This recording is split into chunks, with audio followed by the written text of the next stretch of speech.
Do you know insurers are called doctor of risk? The way if we feel sick, we go to doctors. But if we need to manage our risk, then we have to go for insurance company. Ladies and gentlemen, I, Rosina Akhtar, welcome you all to the Career Talk on untapped career opportunities in insurance industry, Bangladesh. We are privileged to have Mr. S.M. Zaman, Chief Executive Officer, Zenith Islami Life Insurance Limited, as our session speaker. As this session is being live on Campus TV, our students and audience would be giving their inquiries or comments in the comment box. We will be happy to have our Dean Faculty of Business and Entrepreneurship, Professor Dr. Mohammad Masum Iqbal, a bit later. And we are happy to have Mr. Siddiqur Rahman Sir, Assistant Professor and Associate Head, Department of Business Administration, as our special guest. Welcome, sir. Thank you. As our students were super excited about this session, few of the students will be joining us later.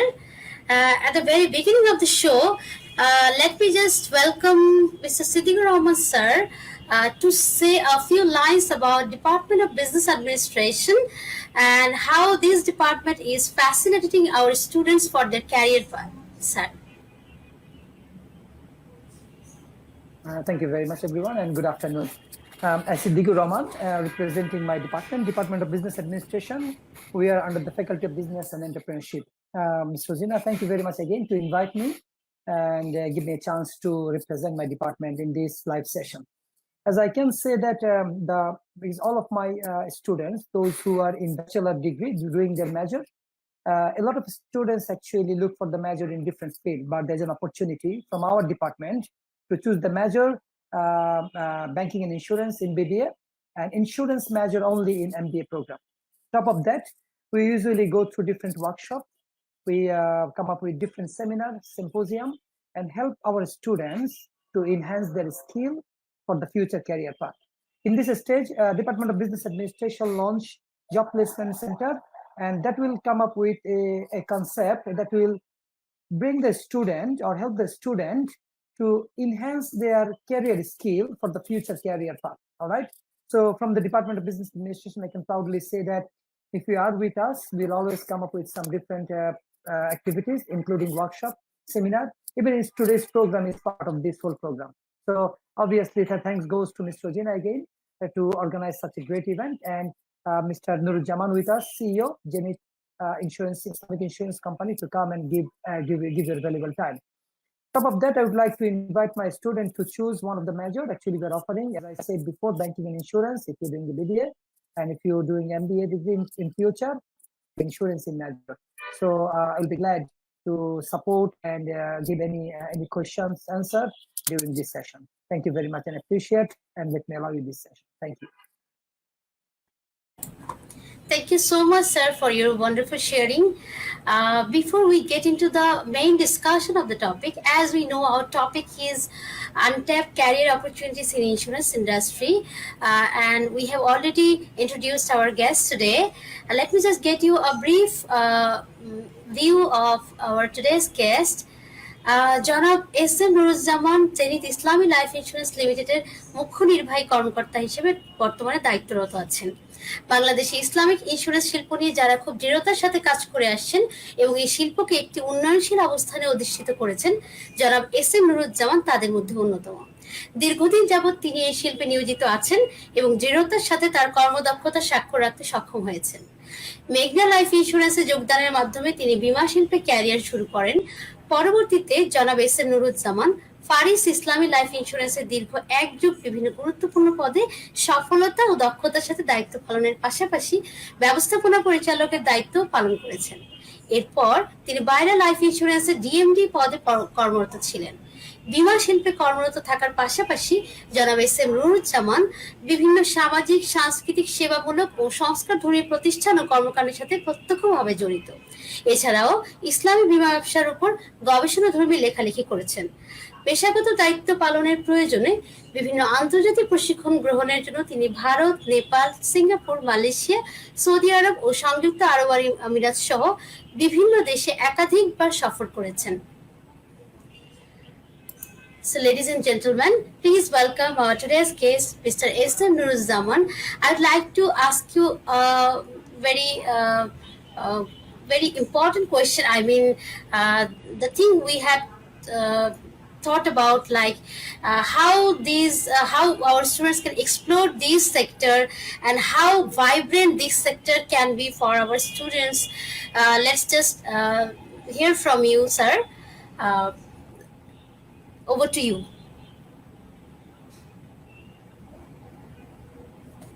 Sir, your mic is muted.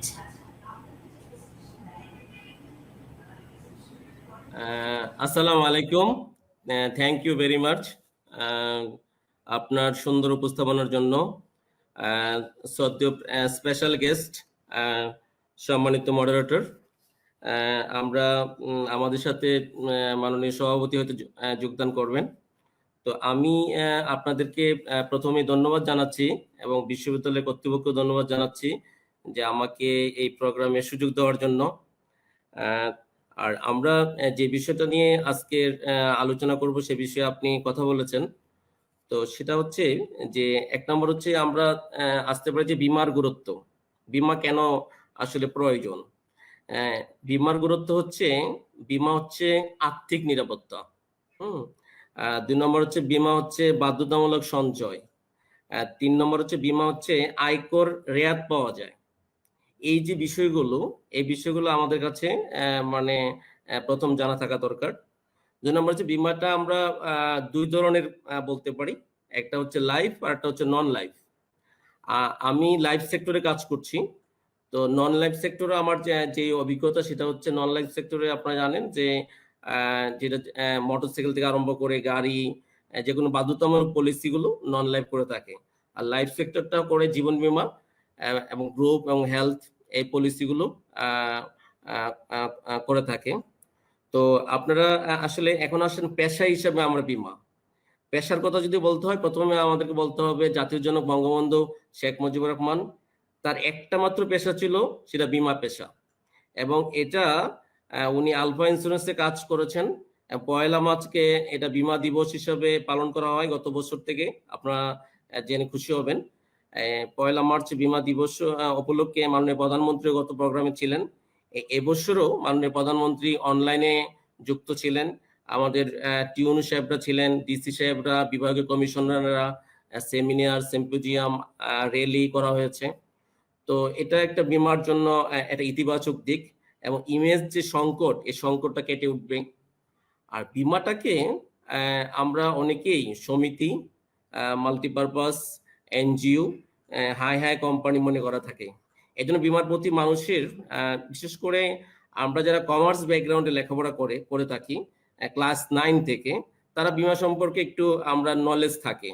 কিন্তু যারা arts এবং সায়েন্সে আমরা যারা পড়ি তাদের বীমা সম্পর্কে নলেজটা খুবই কম। তারপরে হচ্ছে বীমাতে যারা ল পড়ে, ল তো বীমা আছে, বীমাতে পিএইচডি করা যায় এবং অনেকগুলো ডিগ্রিও বীমাতে নেওয়া যায়। আরেকটা বিষয় হচ্ছে যে এখন বীমাতে তাহলে শুধু যে বঙ্গবন্ধু কাজ করেছেন এটা ঠিক না। আপনারা জেনে খুশি হবেন যে সেখানে কবিগুরু রবীন্দ্রনাথ ঠাকুরও বীমা পেশায় কাজ করেছে, আল্লামা ইকবালের মতো মনীষী বীমা পেশায় কাজ করেছে। তারপরে আমাদের যে প্রথম প্রধানমন্ত্রী তাজউদ্দিন সাহেব, উনিও বীমা পেশায় কাজ করেছে। তাহলে আমরা তাদেরকে অনুসরণ করতে পারি। তারপরে হচ্ছে আসেন আমাদের বাংলাদেশে বীমা প্রেক্ষাপটটা কি। বাংলাদেশে বীমার প্রেক্ষাপট যদি বলতে হয় তাহলে আমরা যখন ভাষা আন্দোলনের সময় যখন আমরা কাজ করছি তখনই আমেরিকা লাইফ ইন্স্যুরেন্স, যেটা আলিকো, বাংলাদেশে প্রথম মানে পূর্ব পাকিস্তানে একটা শাখা করে প্রথম তারা কার্যক্রম শুরু করে। তারপরে জাতির জনক যখন ক্ষমতায় আসেন তখন উনি 2টা ইন্স্যুরেন্স কোম্পানি সরকারি ভাবে কাজ করে, একটা হচ্ছে জীবন বীমা কর্পোরেশন আর একটা হচ্ছে সাধারণ বীমা কর্পোরেশন। এই 2টা কর্পোরেশনের মাধ্যমে কার্যক্রম চলতে থাকে। তারপরে যখন হোসেন মোহাম্মদ এরশাদ সাহেব যখন ক্ষমতায় আসে তখনই প্রথম বাংলাদেশে প্রথম জীবন বীমা কোম্পানি বেসরকারি খাতে দেয় 1985 সালে ন্যাশনাল লাইফ, এবং 1986 সালে ডেল্টা লাইফ, 90 সালে সন্ধানী এবং মেঘনা লাইফ, এবং 2000 সালে 11টা কোম্পানি একসাথে অনুমোদন পায়। 2013 সালে আমরা জেনিত ইসলামী লাইফ সহ অনেকগুলো কোম্পানি অনুমোদন পায়। 2014 সালে 14 পরে এলআইসি, যেটা ইন্ডিয়ান কোম্পানি, এলআইসি বাংলাদেশে ইন করে। বাংলাদেশে এখন 2টা বিদেশি কোম্পানি কাজ করে, একটা এলআইসি আর একটা হচ্ছে মেড লাইফ, যেটা আলিকো ছিল। তারপরেও বাংলাদেশে আরো 2টা কোম্পানি রিসেন্ট অনুমোদন করা হয়েছে।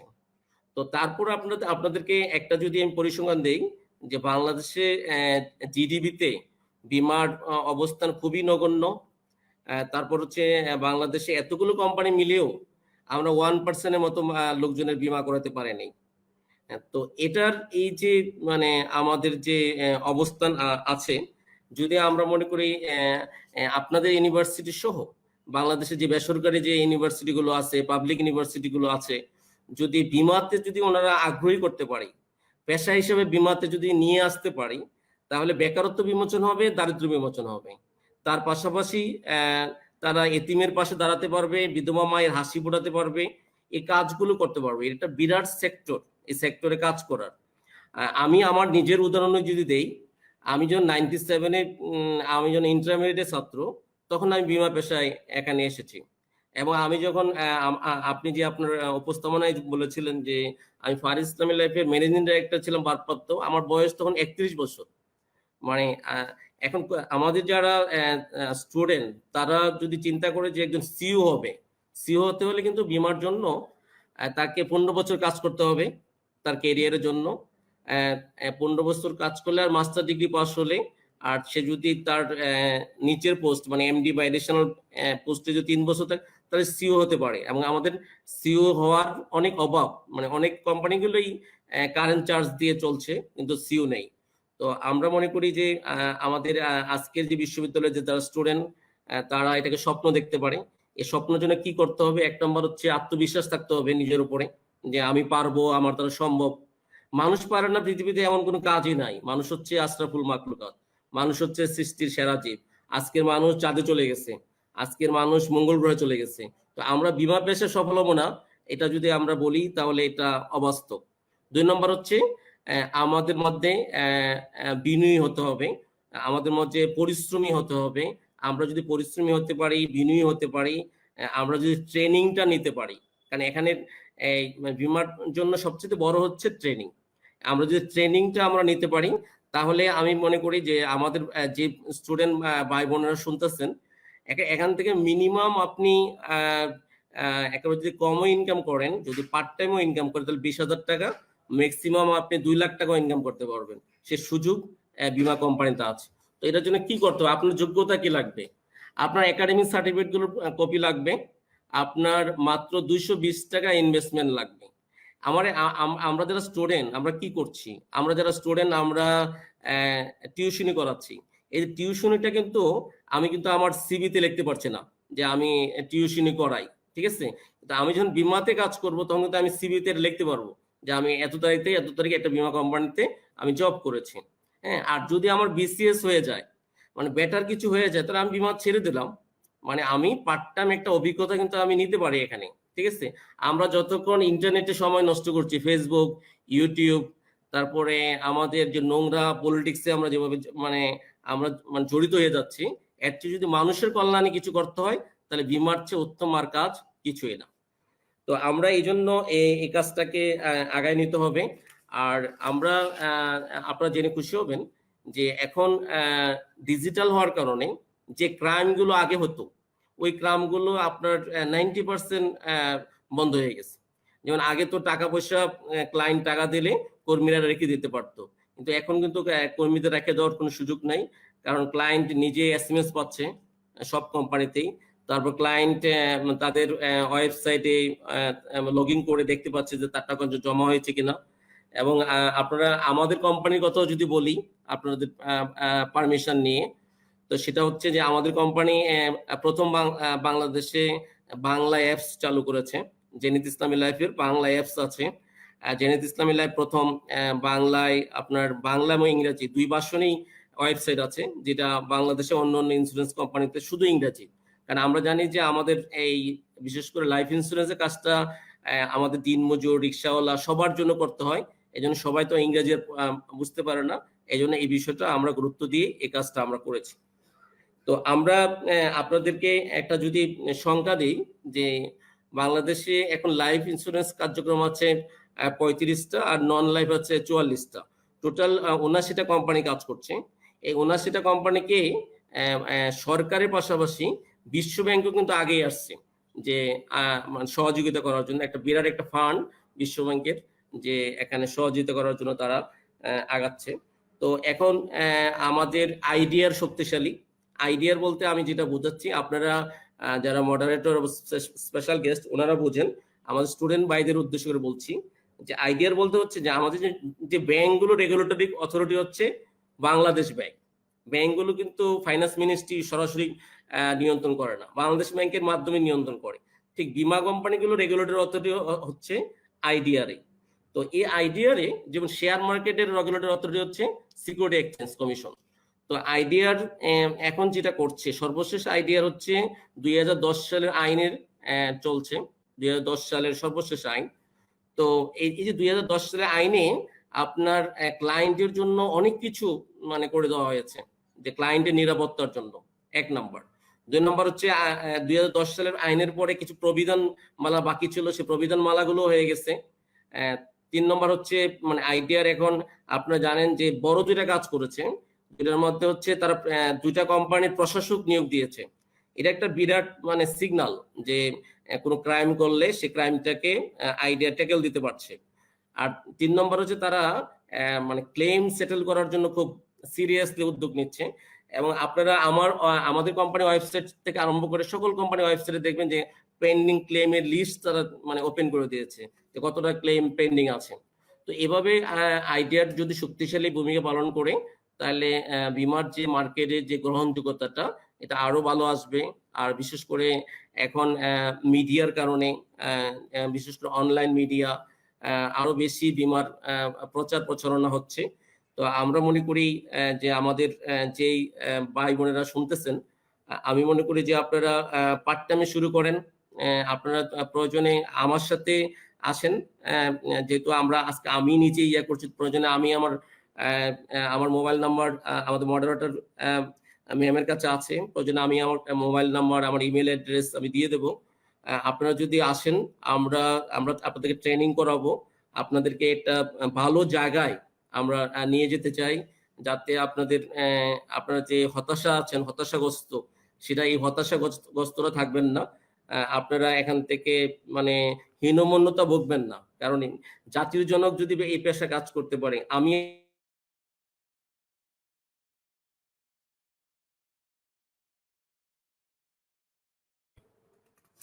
তো এটা ছিল আমার প্রাথমিক কথা।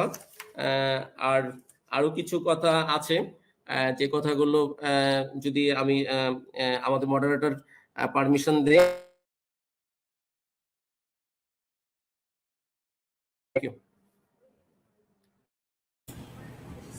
জি স্যার, প্লিজ ক্যারি অন।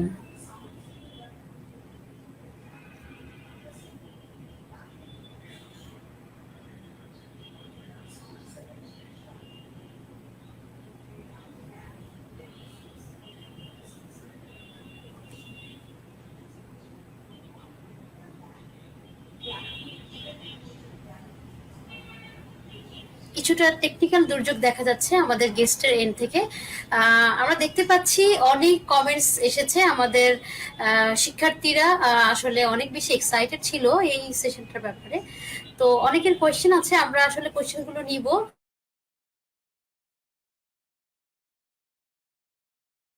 একটু পরে আমরা তাদেরকে নিয়ে নিব।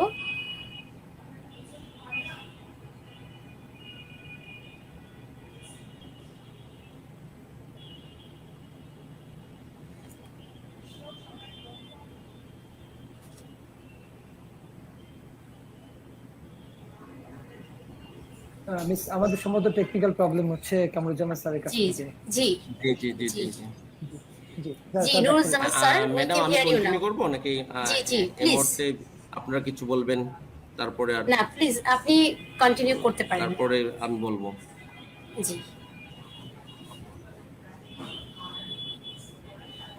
আমাদের সাথে অনেক দুইজন শিক্ষার্থী আমাদের সাথে আছেন, তারা একটু জি পরেই জয়েন করবেন। তার আগে আমরা এখানে দেখতে পাচ্ছি অনেকগুলো কোয়েশ্চেন আমাদের শিক্ষার্থীরা করেছেন, যেমন how can we approach through out insurance sector, এটা একটা প্রশ্ন করেছে আবু সুফিয়ান আমাদের গেস্টের কাছে, যে how can we approach through out insurance sector. আরো একজন কোয়েশ্চেন করেছে different people have different perspective, so how we can read them for motivating them to make insurance. আমার মনে হয় ও যেটা বোঝাতে চাচ্ছে যে আমরা আসলে অনেকেই আছি ইন্স্যুরেন্সের ব্যাপারে সচেতন না এবং ইন্স্যুরেন্স করার ব্যাপারে অতখানি অ্যাওয়্যার না, তো আসলে ওইসব ম্যাস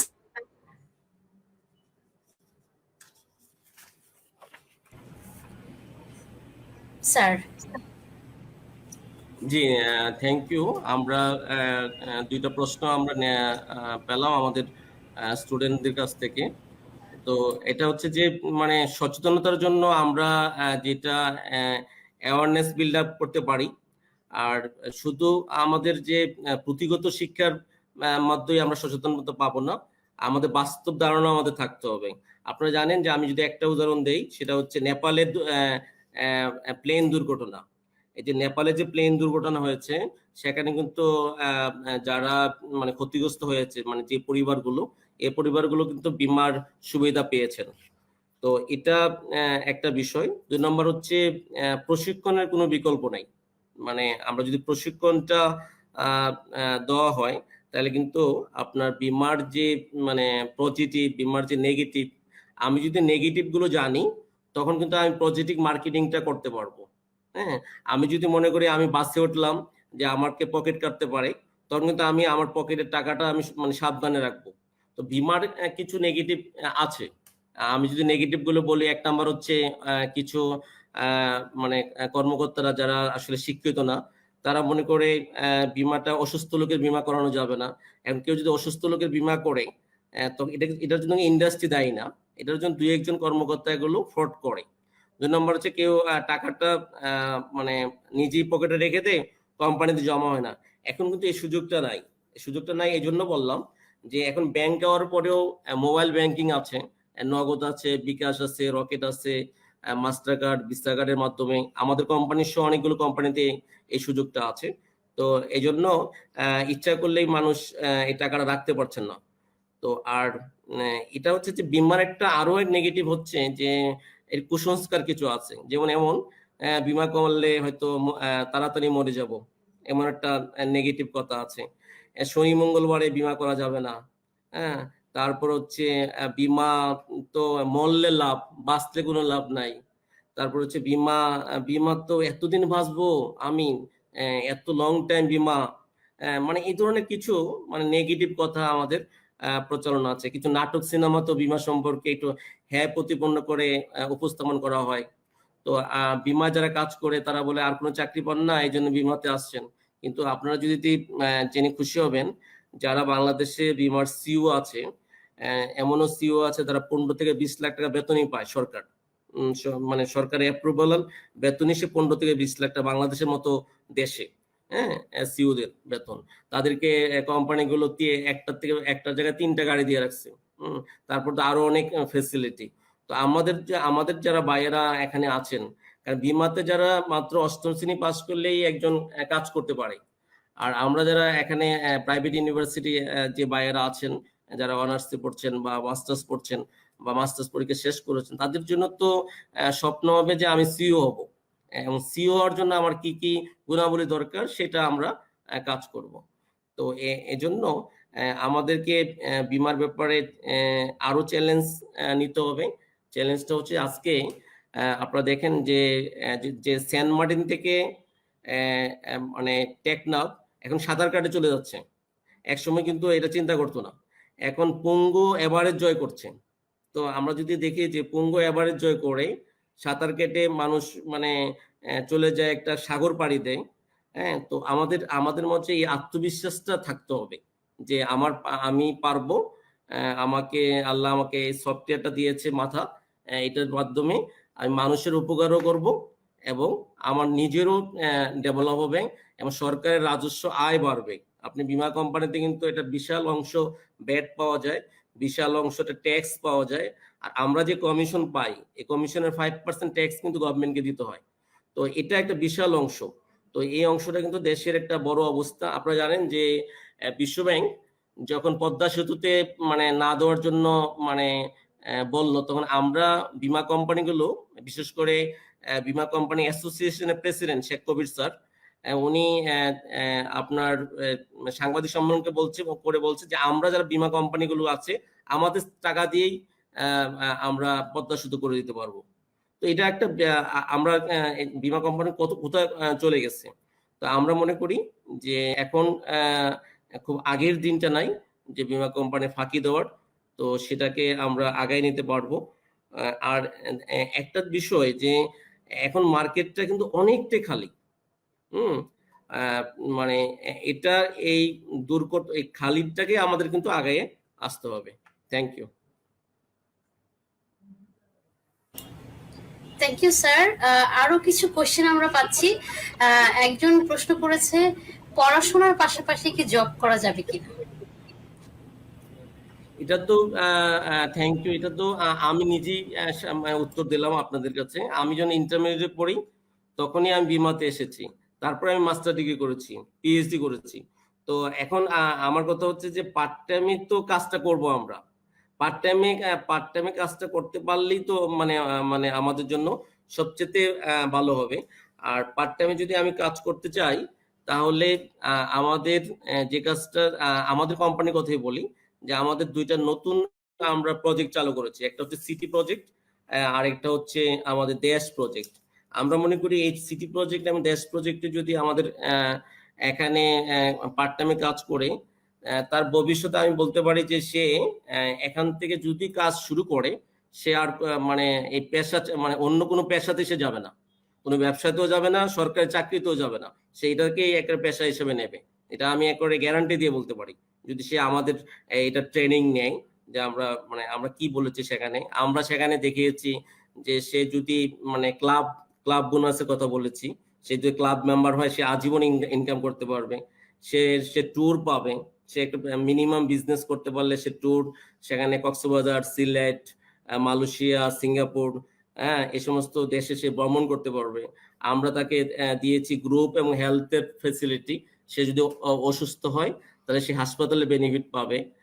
তো এগুলো আমরা সবকিছুই আমরা এমন ভাবে ডিজাইন করেছি। তো আমরা মনে করি যে পার্ট টাইমে যারা কাজ করতে চায় প্রথমে সবাই পার্ট টাইমে শুরু করুক, আমরা স্টুডেন্টদেরকে এটাই রিকমেন্ডেশন করি। তারপরে আস্তে আস্তে ফুল টাইমে আসবে যদি দেখে যে তার পেশাটাকে ভালো বাঁচতে পারবে। এখানে কথা হচ্ছে কি, একটা প্রবাদ হচ্ছে যে দক্ষতা ছাড়া সততা শক্তিহীন, আর সততা ছাড়া দক্ষতা মূল্যহীন। আমাকে দক্ষ হতে হবে, আমাকে সৎ হতে হবে, আমাকে বিনয়ী হতে হবে, আমাকে পরিশ্রমী হতে হবে, আমাকে লজ্জা, ভয়, সংকোচ এগুলো থাকা যাবে না।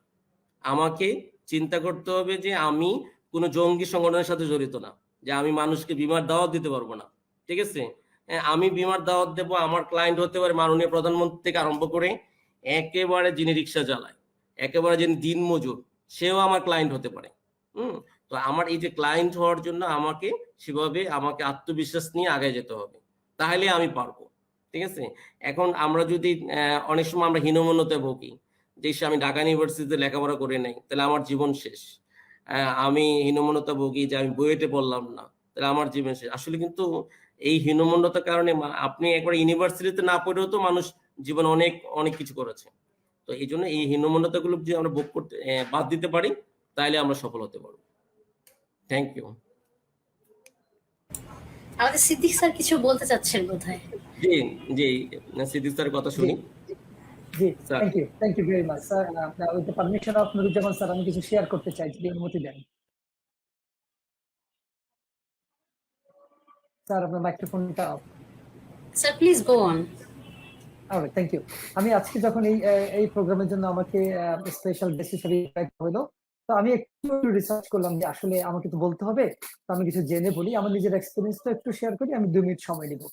তো আমি যখন প্রথম যে ইনফরমেশনটা দেখলাম সেটা হচ্ছে আসলে যে আমাদের যে ক্যারিয়ার অপরচুনিটি এটা আনট্যাপড কিভাবে করা যায়।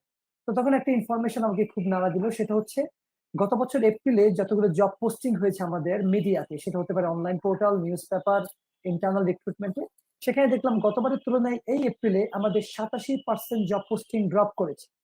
Very alarming. তার মানে কি, জব অপরচুনিটি কমে যাচ্ছে।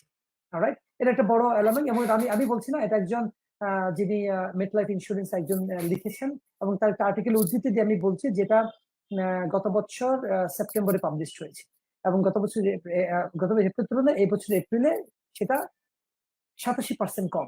এটা একটি অ্যালার্মিং জিনিস। এক্ষেত্রে আমি বলবো যে আমাদের ইকোনমিক সেক্টর গ্রো করছে, অনেক হাই ইম্প্যাক্ট ইকোনমিক সেক্টর আমাদের রয়েছে আমাদের দেশে, এবং এই মুহূর্তে এই প্যান্ডেমিকে লিটারালি 20 মিলিয়ন ওয়ার্কাররা কারেন্টলি আনএমপ্লয়েড রয়েছে, যারা জব করতো কিংবা করেনি। এটার সাথে কেন কানেক্ট করছি, কারণ ফাইন্যান্সিয়াল অ্যাসোসিয়েট যারা আমাদের স্টুডেন্ট, যারা ইন্স্যুরেন্সকে চুজ করতে পারে তাদের ক্যারিয়ার পাথ হিসাবে, সেক্ষেত্রে ইম্পর্টেন্ট হচ্ছে আমাদের দেশে যে ইন্স্যুরেন্সের সেক্টর গুলো রয়েছে, আমরা ধরে নেই স্যার যেমন বললো লাইফ এন্ড নন লাইফ। আমি যদি একটু ভেঙে বলি, আমি আমার স্টুডেন্টদেরকে একটা থিওরি পড়াই, আমার মনে হয় সব টিচাররাই পড়ায়, যারা ম্যানেজমেন্ট পড়ায় কিংবা মার্কেটিং বা বিজনেস পড়ায়, সেখানে আমরা হফস্টেড থিওরি পড়ি। সেখানে আনসার্টেনিটি অ্যাভয়েডেন্স বলে একটা কথা আছে। আমাদের সমাজে আনসার্টেনিটি অ্যাভয়েডেন্সটা অনেক হাই। যেমন আপনি যদি চিকিৎসার কথা চিন্তা করেন, আপনার কাছে অপশন দুটো, একটা হচ্ছে সরকারি হাসপাতাল, আর একটা হচ্ছে বেসরকারি হাসপাতাল। আর যদি উন্নত চিকিৎসার কথা চিন্তা করেন, আপনি অটোমেটিক্যালি চিন্তা করেন বেসরকারি হাসপাতালের কথা। আর সেখানে যখন আপনি যাবেন, সেখানে আপনাকে কিন্তু পয়সা খরচ করে করতে হবে। এক্ষেত্রে কিন্তু আমাদের ইন্স্যুরেন্সটা কিন্তু কভার করতে পারে, হেলথ ইন্স্যুরেন্স। ঠিক আছে, আমি গাড়ির রাস্তায় নামলাম, ট্রাফিক ল মানা হচ্ছে না, রাস্তার মধ্যে দেখে মারামারি শুরু হয়ে গেল দুজন ড্রাইভার বা ওনারের মধ্যে। আমার ইন্স্যুরেন্স নেই, আমি কার ঘাড়ে দিব? আমার ছেলে মেয়েরা বড় হচ্ছে, আমি ভবিষ্যতে কি পাবলিক ইউনিভার্সিটি জায়গা পাবো? সিট খুব লিমিটেড, তাহলে আমি যাব কোথায়? আমাকে প্রাইভেটে যেতে হবে। আমি কি এডুকেশন ইন্স্যুরেন্স করে রেখেছি কিনা?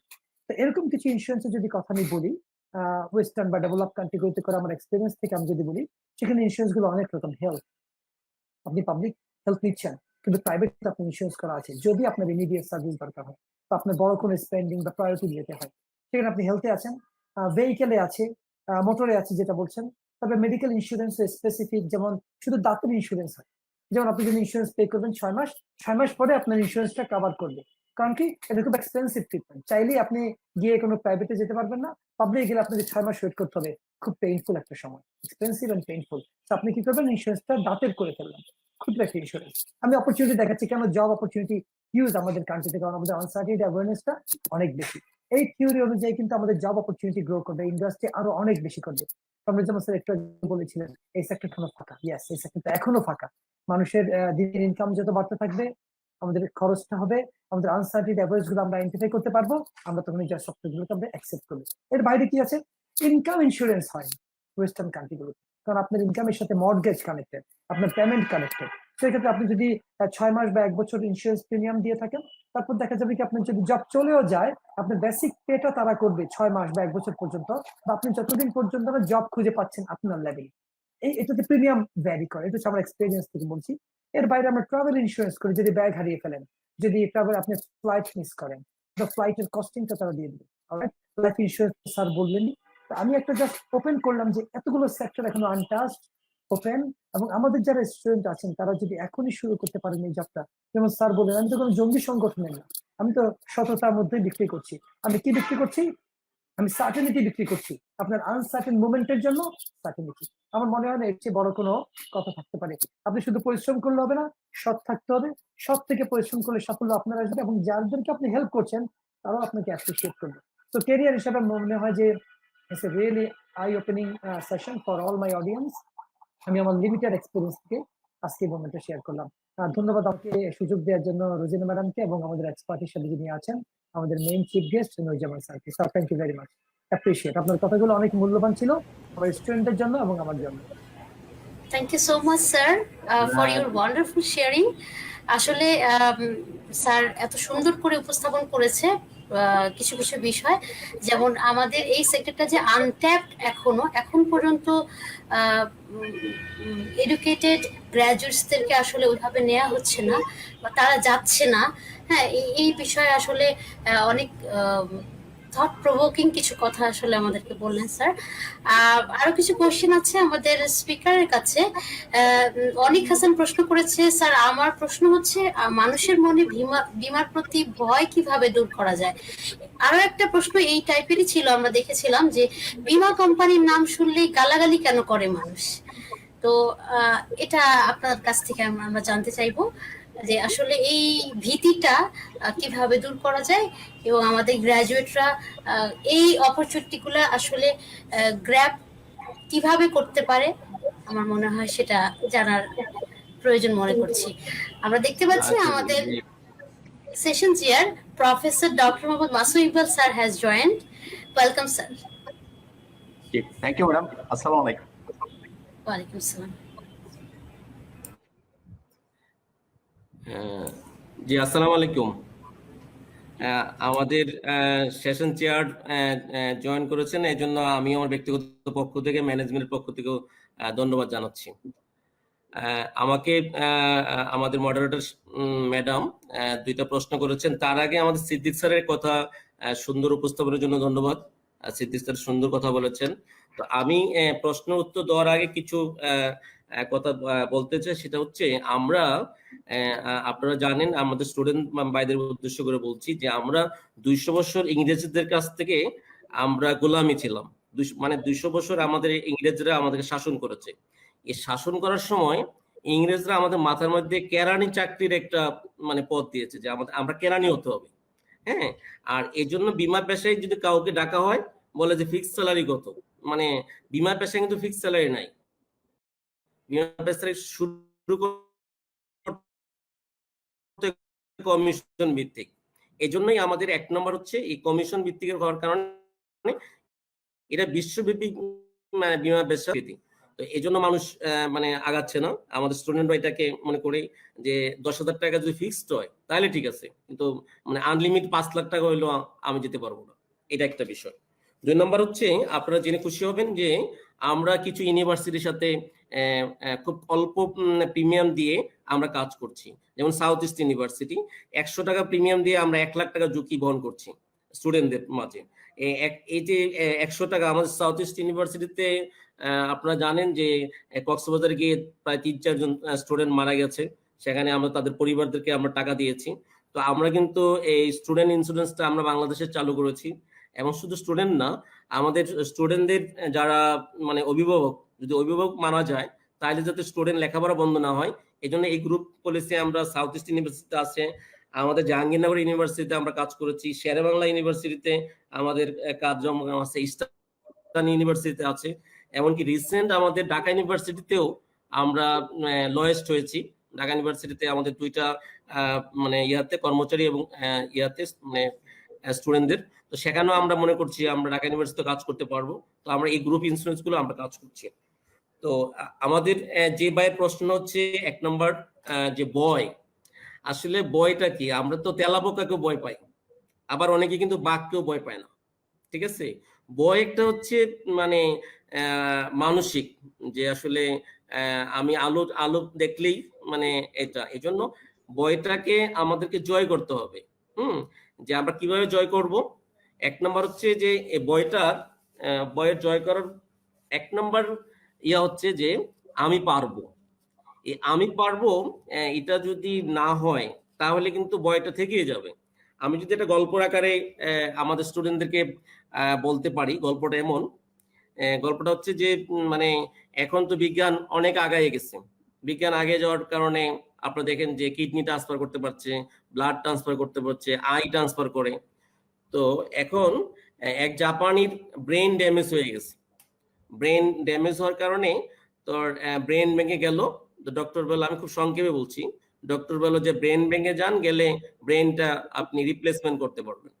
তো জাপানি ব্রেন ভেঙে গেল, যাওয়ার পরে বলতেছে কোন দেশে ব্রেন দরকার? জাপানি চাইছে ইসরায়েলের ব্রেন, কারণ আপনারা জানেন যে ইসরায়েল সবচেয়ে ব্রেনে কাজ করে। এই যে 52টা-53টা মুসলিম দেশ, ইসরায়েলে আমরা তো বলি ইন্ডিয়া আমাদের শত্রু, আসলে আমাদের শত্রু কিন্তু আমাদের ইসরায়েল। তো বলতেছে যে ইসরায়েলের ব্রেন দেন।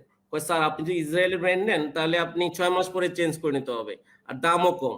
আর আপনি একটা দেশে ব্রেন আছে, কোনো ব্রেনে তারা কোনো কাজই করে না, তারা গাড়ি ভাঙচুর করে, হরতাল ডাকে, সবকিছু, 5 বছরের ওয়ারেন্টি, আপনার দামটা একটু বেশি।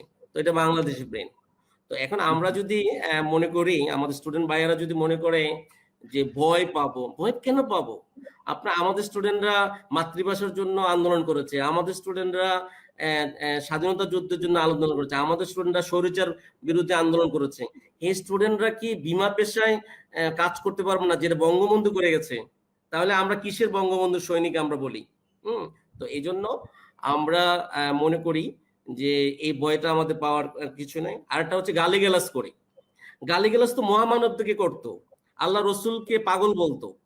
আল্লাহ রসুল যাকে না বানালে পৃথিবীটা বানানো হতো না, তাকে পাগল বলা হয়েছে, তাকে গণক বলা হয়েছে, তাকে বলা হয়েছে আরো কত ভাবে যে তাকে মানে বলা হয়েছে। আল্লাহ রসুলকে যদি আমরা আল্লাহ রসুলের জীবনী যদি এজ এ মুসলিম আমাকে পড়তে হবে, জানতে হবে, তো তাকে বলছে। আচ্ছা, আল্লাহ রসুল বাদ দিলাম, আমরা মহামানব অন্যদেরকে যদি বলি, আমাদের যে মহামানবরা আছে অন্য ধর্মের, তাদেরকেও তো একই ভাবে সমাজে মানে তাদেরকে নেগেটিভ কথা বলা হয়েছে।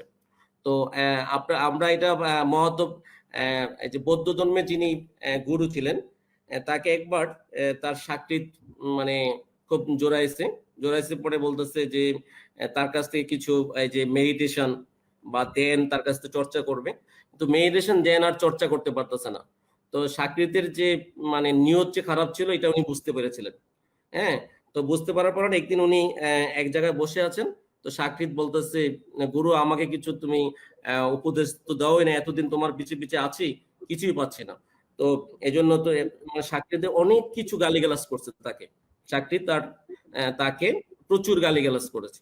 তো গালিগালাজ করার পরে তো উনি উত্তর দিলে এভাবে, আচ্ছা তো আমি কিছু কথা বলে তুমি আমাকে উত্তর করুন, যেটা আমার সময় কম, তো আমি খুব তাড়াতাড়ি বলতেছি কথাগুলো। বলতেছে যে তুমি এই যে সুন্দর সুন্দর কথাগুলো আমাকে বললা, তো তুমি আমাকে আমার প্রশ্নের উত্তর দাও। তোমাকে যদি কেউ উপহার দেয় আর তুমি যে না নেও, এটা কার কাছে থাকবে? তো বলতেছে এটাকে আবার বলতে হয় নাকি? আমি কাউরে উপহার দিলাম আর উপহারটা নিল না, তো এটা আমার কাছে থাকবে। ওই তুমি যে সুন্দর সুন্দর গালিগালাজ করলা, এটা আমি নিলাম না, হ্যাঁ, এটা তোমার কাছে থাকবে। এই জন্য আমাদের যারা মানে গালিগালাজের জন্য ধৈর্য ধরতে হবে, ঠিক আছে? একেবারে আল্লাহ রসুলের সাদাকা হচ্ছে মুস্কি মিস্কি করে হাসতে হবে, যে সে বুঝে না, হ্যাঁ, সে বুঝে না, তার সাথে তো আমরা ইয়ে করতে হবে না। এই জন্যই ট্রেনিং এর দরকার, এই জন্য ধৈর্য থাকতে হবে। বিমা পেশাটা এই জন্য সবাই পারে না, হ্যাঁ, পারতে হলে তাকে ধৈর্য দিয়ে আসতে হবে। হ্যাঁ, এই ধৈর্য যদি আমরা থাকতে পারি, তাহলে বিমা পেশার মতন মার্কেটিং এ আনলিমিট ইনকাম করা যায়। আপনি কয়টা বাড়ি দরকার, এটা একমাত্র বিমা পেশায় সম্ভব। আপনার কয়টা গাড়ি দরকার, আপনার প্রাইভেট হেলিকপ্টার দরকার, এটা বিমা পেশায় সম্ভব। এটা পুঁজি ছাড়া ব্যবসা, যে ব্যবসার কোনো মূলধন লাগে না, ঠিক আছে? আর আপনাকে তো ওই যে বাবার টাকা দিয়ে ব্যবসা করলে সে ব্যবসা দিয়ে আপনি উন্নতি করতে পারবেন না, ঠিক আছে? সে ব্যবসা লস হয়ে যাবে। আপনি চিন্তা করবেন যে এসি আমার প্রথমেই থেকে যাবে। আর আমরা মনে করি যে বিমা পেশায় যদি আপনি ট্রেনিং নেন, এখানে একটা কর্মসংস্থান সৃষ্টি হবে। আপনি তো উদ্যোক্তা, আপনি অনেক লোকের কর্মসংস্থান দিতে পারবেন। এই যেমন আমাদের এখানে মাননীয় সভাপতি স্যার আছেন, আমাদের সিদ্দিক স্যার আছেন, স্পেশাল গেস্ট, আমাদের ডক্টর রুজিনা ম্যাডাম আছেন। ওনারা কিন্তু জব খুব লিমিটেড দিতে পারেন, এটা আমি ওনাদেরকে ছোট করছি না, এটা হচ্ছে আসলে বাস্তবতা। কিন্তু আমরা যারা মার্কেটিং পিপলদেরকে কিন্তু প্রচুর নিয়োগ দেয়। আমি তো এবছর আমার একটা অনলাইনে আমি বলেছি যে 10,000 লোকজনকে কর্মসংস্থান দেবো আমরা এবছর। আমাদের টার্গেট যে 10,000 আমরা শুধু রিপ্রেজেন্টেটিভ যেটাকে বলা হয়, যেটাকে ফাইন্যান্সিয়াল অ্যাসোসিয়েট বা এজেন্ট, এটা আমরা নিয়োগ দেব। এটা আমাদের কন্টিনিউ প্রসেস হচ্ছে। তো এই জন্য আমরা এটা কিন্তু এই কোভিড এর কারণে অনেকের জব নেই, এই কোভিড এর কারণে মানুষের অনেকের ইনকাম কমে গেছে। তো আমরা চাই যে ইন্স্যুরেন্স পেশাটা আপনাদের মাধ্যমে, আপনারা যেহেতু বিশ্ববিদ্যালয় কর্তৃপক্ষ আগে আসছেন, এটা যদি সব বিশ্ববিদ্যালয়গুলো আগে আসে, আমরা মনে করি যে এটা এই অ্যাওয়ারনেস বিল্ড আপ হবে এবং এটা মানুষের কাছে দারিদ্র্য বিমোচন এবং মানুষের কর্মসংস্থান, মানুষের হেলথ ইন্স্যুরেন্স, এবং এটাকে অনেক দূর আগে নিতে পারবে। Thank you. Thank you sir. আমাদের দুইজন শিক্ষার্থী আমাদের সাথে যুক্ত হওয়ার কথা ছিল, ফারিন এবং নয়ন, তারা এখন যুক্ত হবেন। ম্যাডাম, আপনি পারমিশন দিলে আমি আরেকটু কথা শেষ করতে চাই। কোনো অসুবিধা নাই স্যার, আমরা বেশিক্ষণ লাগবে না। আমি আপনাকে বলি যে আজকে যে চীন চীনের আজকে যে অবস্থান তার হচ্ছে এটা কারণ হচ্ছে যে আমাদের কাছে যে রিসার্চ পেপার আছে সেটা হচ্ছে চীনের মানুষ মানে 1/3 সঞ্চয় করে। বিশেষ করে বাংলাদেশের মানুষ কিন্তু আমরা সঞ্চয় করি না, আর সঞ্চয় করলেও সেটা ভেঙে ফেলে। এটা একটা মানে আমাদের একটা প্রবলেম। 2 নম্বর হচ্ছে আপনারা জানেন যে পাকিস্তান পার্লামেন্ট কিছুদিন আগে বলছে যে তোমরা সুইজারল্যান্ড দরকার নাই, বাংলাদেশ বানিয়ে দাও, মানে পাকিস্তান পার্লামেন্টের একজন সংসদ সদস্য। কিন্তু পাকিস্তানও বিমার বাজারটা বাংলাদেশ থেকে ভালো, মানে দুর্ভাগ্যজনক হিসাবে দেখা যায় যে বিমার বাজার কিন্তু পাকিস্তানও ভালো, ভারত তো ভালোই আছে। তো এই দুইটা কথা আপনাকে মানে আপনার মাধ্যমে সবাইকে আমি একটু দিতে চেয়েছিলাম। Thank you. Thank you so much sir. আমরা ফারিনের কাছ থেকে একটা প্রশ্ন শুনবো এখন। Farin. Thank you so much, ma'am, for giving me this chance. Assalamualaikum, sir. Thank you for your wonderful voice. My question is, why insurance industry is in immense crisis?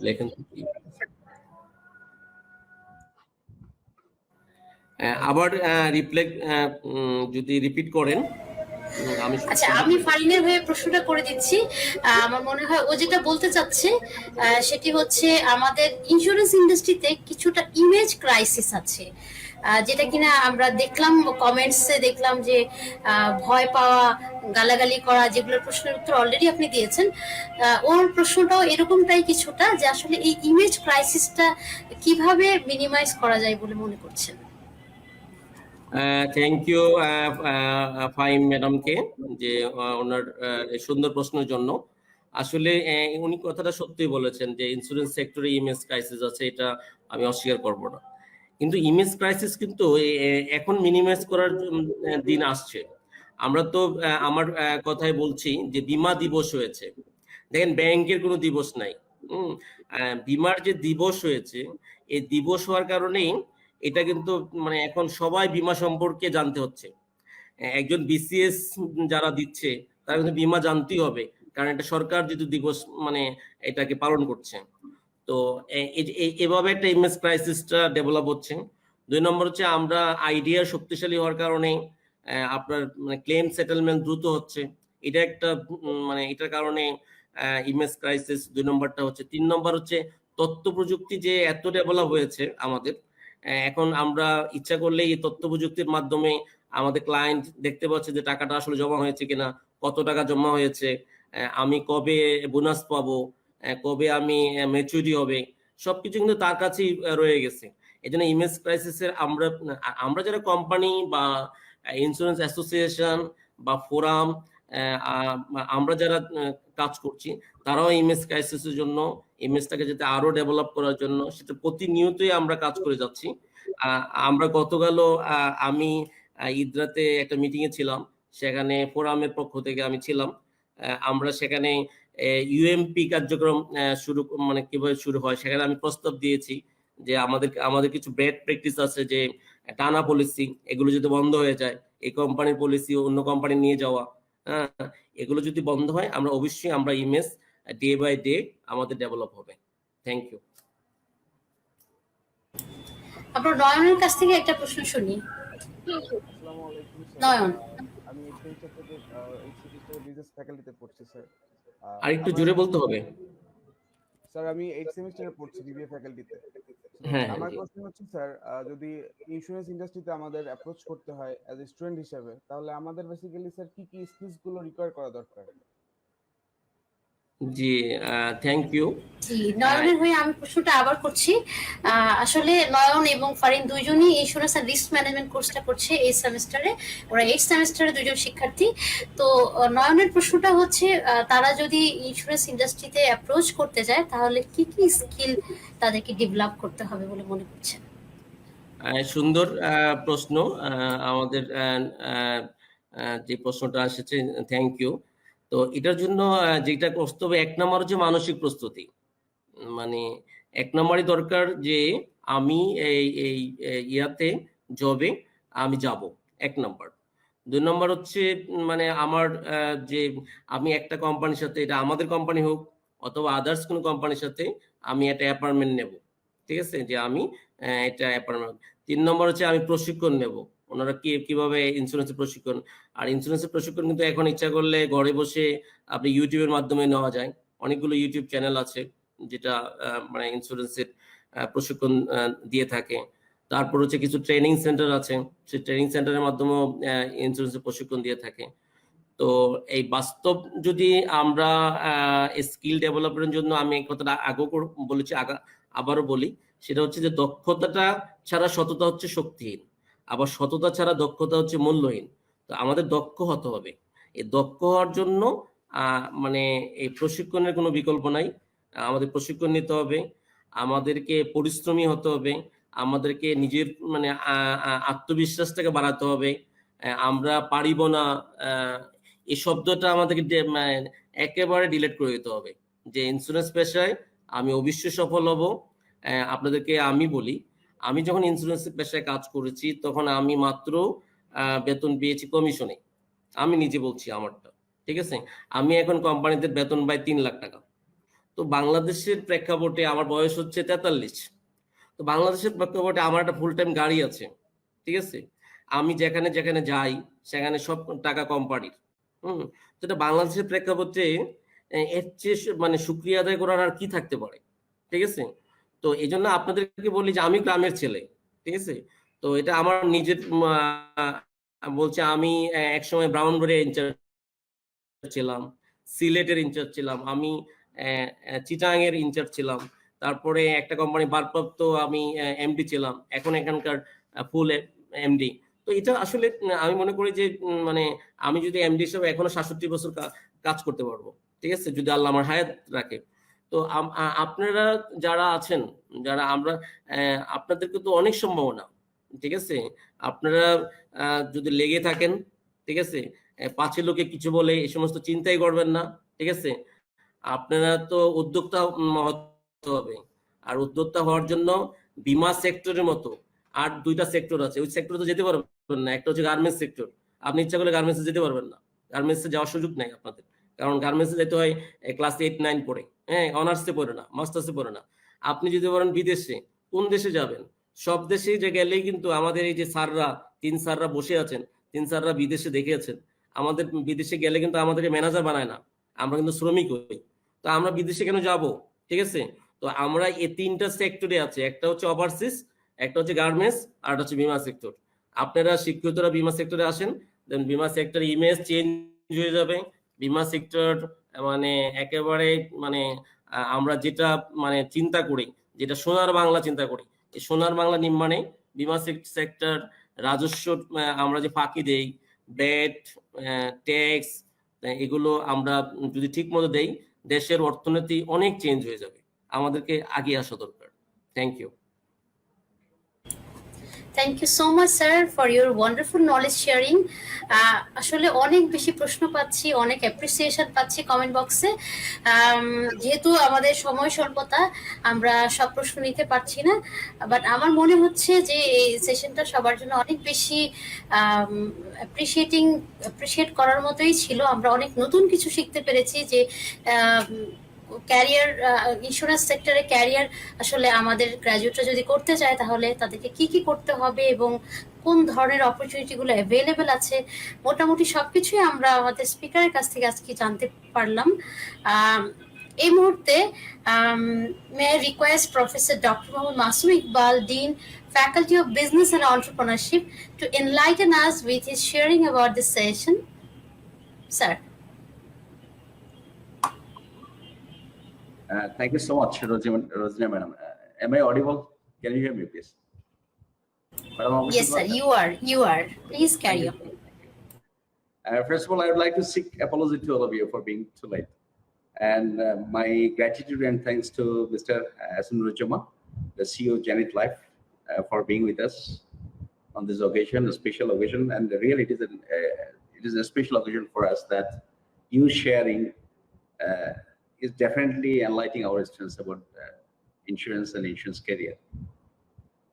So আমি প্রথমে কিছু কথা যদি মিস করছি, আমি শেষের কথাগুলো আমি পেয়েছি আমাদের আজকের guest. So it was quite important for the graduates, especially those who are doing business, studying business right now. আমি যদি ইন্স্যুরেন্স ইন্ডাস্ট্রির কথা চিন্তা করে দেখি, যেমন স্যার বললেন যে পাকিস্তান, ইন্ডিয়া আমাদের চাইতে ইন্স্যুরেন্সের মার্কেট অনেক বড় বা মানুষের মধ্যে ইন্স্যুরেন্স করার টেন্ডেন্সিটা আছে। আমরা যদি স্টুডেন্টস পার্সপেক্টিভে দেখি, আমরা যদি ক্যারিয়ার বিল্ড আপের কথা চিন্তা করি, আমরা দেখবো ইন্ডাস্ট্রিগুলি কি এবং একটা পার্টিকুলার ইন্ডাস্ট্রি কত লোককে অ্যাবজর্ব করতে পারে এবং ওই পার্টিকুলার ইন্ডাস্ট্রির প্রসপেক্টটাকে, পটেনশিয়াল জায়গাটাকে আমরা সেটাই সাধারণত অ্যাসেস করে থাকি। তো সেক্ষেত্রে আমি যদি ইন্স্যুরেন্স ইন্ডাস্ট্রির কথা বলি এবং পৃথিবীর যে সকল দেশে ইন্স্যুরেন্সের পেনিট্রেশন রেটটা বেশি, definitely Nuruzzaman sir by this time কিছুটা উল্লেখ করেছেন যে পাকিস্তানের কথা, ইন্ডিয়ার কথা এবং আমাদের অবস্থানের কথা। তো সেক্ষেত্রে আমরা হয়তো দেখি যে তাইওয়ানের কথা যদি বলি বা হংকং এর কথা যদি বলি, এই সকল দেশের ইন্স্যুরেন্স পেনিট্রেশন মোর দেন 20%। এবং আমি শিওর আমাদের দেশে insurance penetration, whether it is general insurance or life insurance, it is not more than 2 or 3%, if I am not wrong. 2-3% এর বেশি না, প্রায় ইভেন পাকিস্তান আমাদের চেয়ে বেশি বা ইন্ডিয়া আমাদের চেয়ে ডেফিনেটলি বেশি, যেটা আমাদের গেস্টের কথাই চলে আসতো। তো আমি যদি সেই মার্কেট পটেনশিয়ালিটির জায়গাটা দেখি, তাহলে হচ্ছে কি ইন্স্যুরেন্স সেক্টরটা বা ইন্স্যুরেন্স টোটালি একটা আনটাচড ইন্ডাস্ট্রি আমাদের দেশে ইন ফাইন্যান্সিয়াল সেক্টরস। তো সেক্ষেত্রে আমরা যদি এটাকে 5%, 10% বা কোনো এক সময়, যেহেতু আমাদের পার ক্যাপিটা ইনকাম বাড়ছে, আমরা একটা মিডল ইনকাম কান্ট্রি হতে যাচ্ছি, গ্রাজুয়েট করতে যাচ্ছি, তো সেক্ষেত্রে আমাদের ভবিষ্যতে যেহেতু ডেভেলপমেন্ট হচ্ছে, পার ক্যাপিটা ইনকাম বাড়ছে, ডেফিনেটলি ইন্স্যুরেন্সের মার্কেটটা আরো অনেক বড় হবে। আর Bangladesh it is a tiny country, but in terms of population it is a very big country.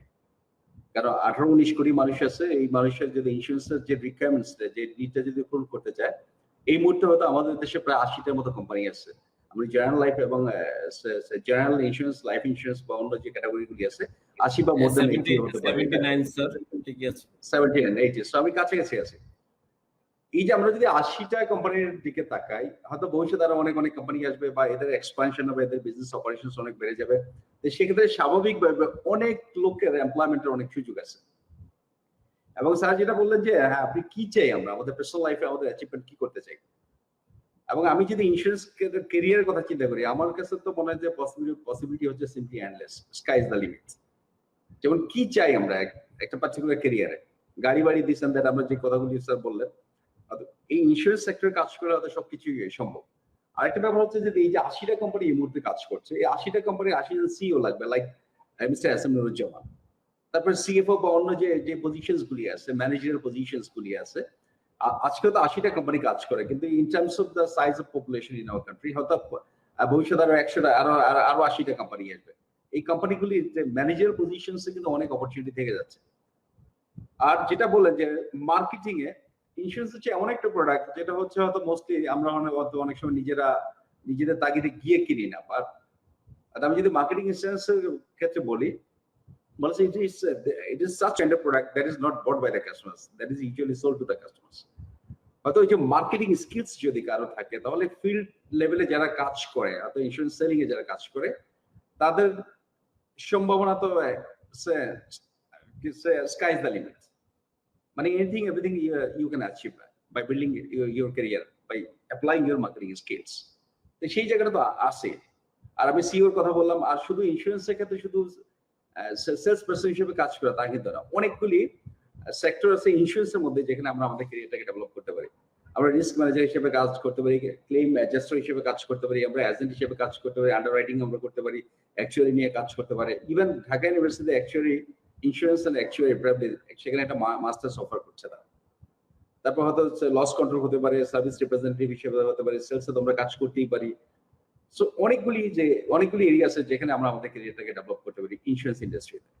আমি যদি এই সেক্টরের পটেনশিয়ালিটি দেখি, আমাদের এখানে হয়তো ইন্স্যুরেন্স পেনিট্রেশন আর এখন 2 to 3% বা even less than 2, definitely Nuruzzaman sir can know better than me, but এটা তাইওয়ানের স্ট্যান্ডার্ড হচ্ছে 20%। বা আমরা যদি একটা গ্লোবাল স্ট্যান্ডার্ড যেখানে ইন্স্যুরেন্সের পেনিট্রেশন রেট অনেক হাই, সেখানে তাইওয়ান আছে, these are all Asian countries, Taiwan আছে, হংকং আছে, ইভেন সাউথ আফ্রিকা আছে।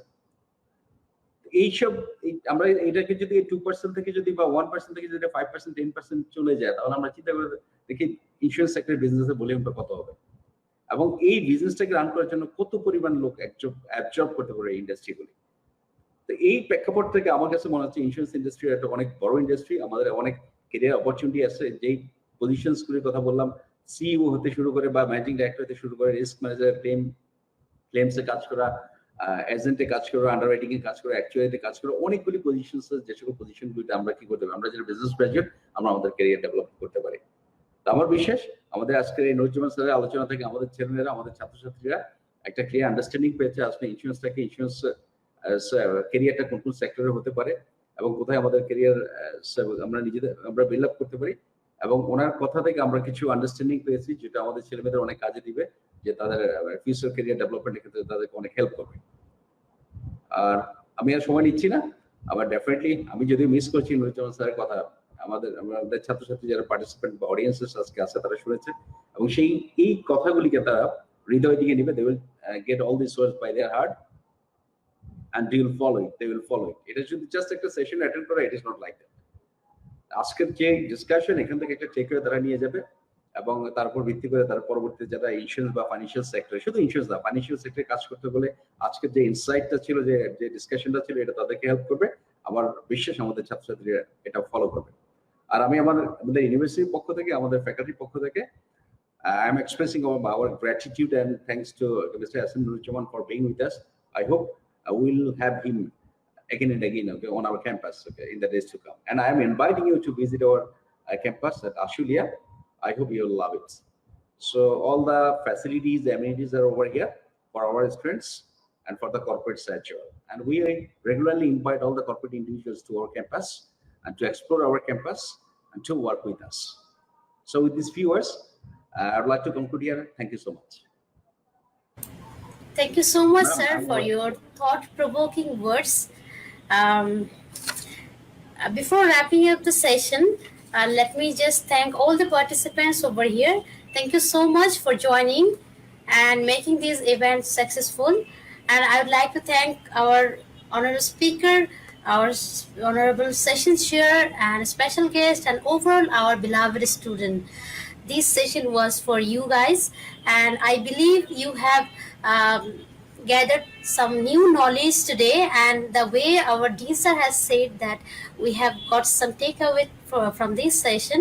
So thank you so much, everyone. Thank you. Assalamu alaikum.